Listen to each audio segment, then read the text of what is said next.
Hi guys, welcome back to my YouTube channel. On today's tutorial, I will share with you guys how to make this trendy Bubu dress with ruched sleeve and a ruffled pocket. Let's get started.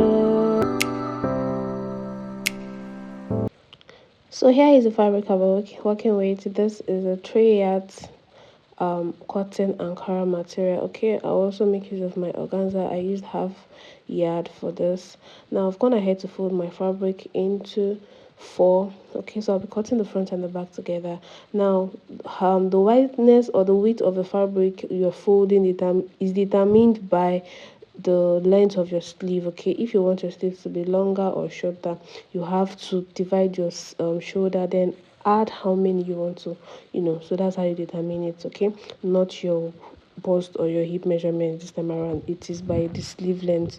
So I went ahead to mark my neck width 3 inches, and I went also to mark my shoulder measurement, which was 7.5. I came down to mark my neck depth for the front and the back, and now for the sleeve I'm going to be making it 14 inches. Okay, now I'll just use the whole thing because for folding allowance as well. All right, so what I have in total was 15 inches. That's 15 inches after my actual shoulder measurement. All right, so however you want yours, you can make it bigger or you can make it smaller. It just depends on what you want. Now at the tip of the sleeve length, I'll just mark 1 inch for my shoulder slope, and I'll connect it to the neck point, please, not to the shoulder. Just connect straight to the neck point. All right, done.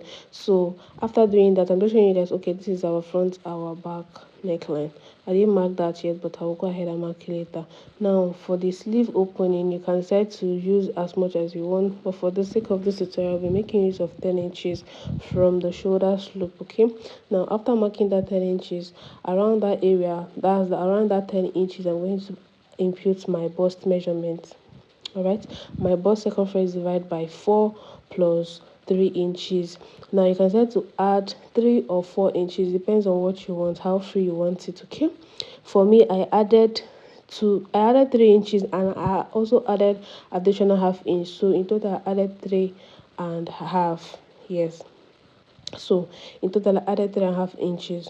Okay, so that is now going to be like our bust point. So that's why I took that measurement. I'll just extend that to the sleeve length. Now I'll go ahead to take my shoulder to my waist. Okay, we are not using our waist measurement, all right, but I just marked it so I can be able to get my hip line. Okay, so if you want, maybe you want yours to have like a shaping kind of, then you can go ahead to put your waist measurement divided by 4 plus your 3 inches or 3.5 inch allowance.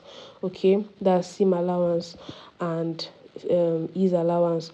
But for me, I will not be making use of that. So from that waistline, I came down by 10 inches, which is assumed to be my hip line. Now on my hip line, I'm going to divide my hips divided by 4. My hips divided by 4 was 12.5, and then I'll add the additional 3.5 inches like we did on the bust. Okay, now after doing that, I'll just go ahead and connect. Now however you want, for there is not a standard that you use 3 or 3.5. It just depends on how big you want. If you don't want it to be very big, you can use 2 inches. Okay, it all depends on what you want, your preference. However you want it, you just do it. There is no particular rule. Okay, so this thing I marked on the measurement I marked on the hip, I'll just connect it to the bust point. I'll connect the bust point measurement to the hip bust to the butt. Excuse me, I'll connect the bust point measurement to the hip line, and then I'll connect down to the hem of the dress. Okay, now for the style of this dress, because of the way it is, it has ruched sleeve, right? We were supposed to add 1.5 inch from the top, but because the fabric was not enough, because the exact length was the exact fabric, the exact length was what the fabric was, which was 44, right, or 43. So that was the exact, my client's exact measurement. So we didn't have any allowance to do for the sleeve or for the shoulder. So I'm going to show you guys another way to do that in case you don't have it. In case your fabric is not enough to mark 1.5, because if your fabric is enough, please, from the shoulder you will mark 1.5 before you start your measurement, okay, because that 1.5 is going to be for folding to create a hole for your rope to pass. All right, but if you don't have that, just don't worry, I'm going to show you. So I'm going ahead to mark out the neckline for the back, and I also go ahead and do that for the front. I'm marking out the front, which is 3 inches, and then from that 3 inches I came down by 5 inches for opening. Okay, so the person's neck can be able to pass through, and because of the way the style is as well. Okay, so that is what we have there. So after doing that, this is what we have. Okay, this is what the front and the back neckline looks like. Now remember that I said that if you have enough fabric from the shoulder, you're supposed to mark 1.5 inch before you start marking your actual shoulder measurement, because you're going to use that 1.5 inch to fold, okay, for you to get a loop, like a casing for your rope. But because we don't have enough fabric, we didn't do that. Now don't worry, what you're supposed to do now is to measure from one part of your shoulder to the end of the sleeve. Measure what you have in total so you can cut a fabric that will match. Now I'm going ahead to cut a fabric that will match. This is 2 inches, okay, and I cut the same length. Now what we are going to be doing, we're going to use this actually later, but we're going to make use of it, so I'll show you guys how to do it. Now I've gone ahead to cut facing for my fabric side. This is the back. You don't need to actually cut the facing for the back because we'll end up using collar for it, but me, I actually wanted to cut because I wanted to have a certain look. Okay, so it's optional for this back facing, it is optional. Okay, then after doing this, I also went ahead to cut for the front. Okay, so this is what I have for the front casing, sorry, facing. Now I also went ahead to cut my pocket. It is 10 by 10. Okay, so after folding it's going to be 8 by 8. I cut for the two pockets. Now this is my organza. I've gone ahead to actually cut it. I cut two, and the width is 5 inches, and then the length is 60 inches. That's the length of the organza, and you go ahead to fold it into two. By the time you fold it, it's going to give it 2.5, and then you sew by 1/2 inch, remaining 2 inches. Okay, so that's why we're going to create the ruffles for the pocket. So this is for the two pockets. Now I've gone ahead to actually to sew my facing for the front and the back, and also join the shoulder.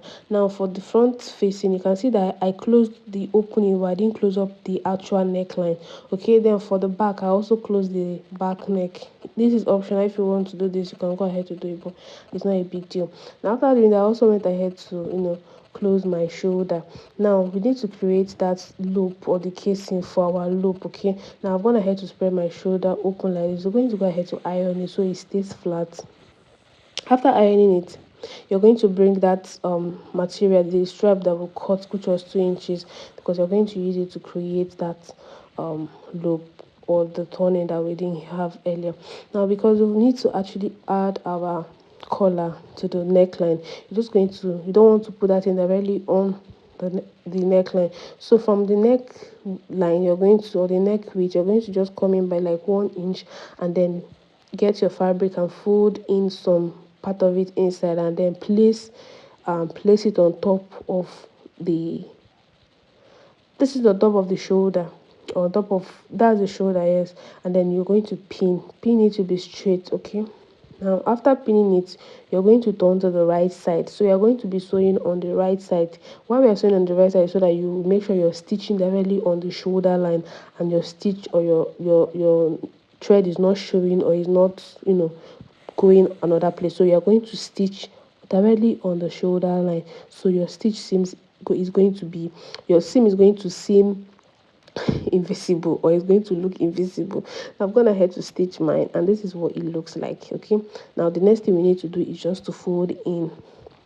It's just to fold in, and then we'll top stitch. Now we are going to be top stitching from the back side, so you're going to see what you're doing, not from the right side anymore. So you're just going to top stitch on those sides, on the two sides as well. You're also going to do it on the other side. After doing that, I went ahead to actually fold my sleeve, and then I also opened a hole for this the rope to come out on the sleeve. You can see how you cannot even be able to see that this is what I did. All right, you see how neat it looks like. Now after doing this, we are going to create the ruffles for our pockets. Okay, before then I also went ahead to stop stitch the top of the pocket, and I also ironed the sides for it to be 8 by 8 inches. Now I've gone ahead to also iron my organza into two, like the way I folded it. That's 2.5. Okay, so after doing that, it is easier to work with like this, and it looks neater. So I would advise you, iron it. Now I'm going to try to create my ruffle or my pleat on my pockets. Okay, so you need to do this before attaching the pocket, sorry, to the gown. So I'll just go ahead and plait. You know how to do a normal plait. Okay, if you want it to be big, you plait big. If you want it small, if you want a gather effect, you can as well try to make it look like a gather. So it just depends on what you want. So we're just going to make it all the round, like the four corners. Okay, and then make sure that everything enters, or if you don't want it, you can as well reduce it. Right, so I've gone ahead to do that, and I'll just use iron to press this thing down, and after pressing it down, it looks more finer and neater. Now we need to put the pocket. I'll go ahead to measure from my shoulder to where I want the pocket to start. Her waist measurement is 18 inches, but I won't be putting it directly on her waist. I'll be putting it 1 inch below her waist. So we are using 19 inches for where the pocket is going to be. And from the side, I came in by 4 inches. Okay, by the side you can come in by 4 inches or by 3.5. Okay, so this is just me trying to indicate the middle point. All right, so you don't really need to indicate the middle point if unless you want to, but you can just come in from the side by 3.5 or 4 inches. Okay, and then you're just going to pin. I'm also showing you like this now. From there you come in by 4 inches. Okay, from the side of the gown, come in by 4 inches, sorry.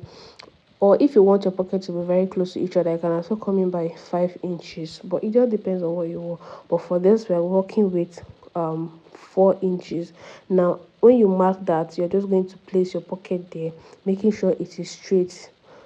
It is sitting directly on that 19 inches, and then you see how I'm pushing my seam inside. So we are going to stitch on top, so that thing lays flat, so you don't end up having rough edge by the time probably when your pocket blows something. Well, it just stands, and then you're seeing unfinished ruffles or unfinished seams. You don't want that, so you're going to push that seam inside as you're top stitching. Okay, so this is me still trying to explain to you guys. You come in by 3.5 or 4 inches. Okay, now we are going to head over to our sewing machine, and then I'll top stitch all around on the four corners. Just going to top stitch. Be careful, make sure your sewing is very neat and straight. Now I've gone ahead to do that. You can see that by the side you are not seeing any rough seams. Okay, see how beautiful and neat this looks so far. Now after doing that, I'm going to go ahead and join my gown by the sides. We're going to close up the sides, and also what's it called, and also hem the dress. So I'm going to just close it up by half or 1 inch. Okay, it depends on the seam allowance you added. After doing that, I'm still showing you guys that I've gone ahead to fold the hem of the dress. Now the next thing we're going to do is to measure the neck width, the neck, the neck circumference we have there, so we can create our neck collar. So I've gone ahead to do my collar off camera, and you can see how neat this is the back, and it's looking really nice. I also use hemming gum to hem the collar facing, so everything looks really nice. After doing that, I went ahead to also sew a rope for the sleeve. Okay, I did too, so I'll just go ahead to use my safety pin to do that. And this is what we have. Thank you so much for watching to the end. Don't forget to like, subscribe.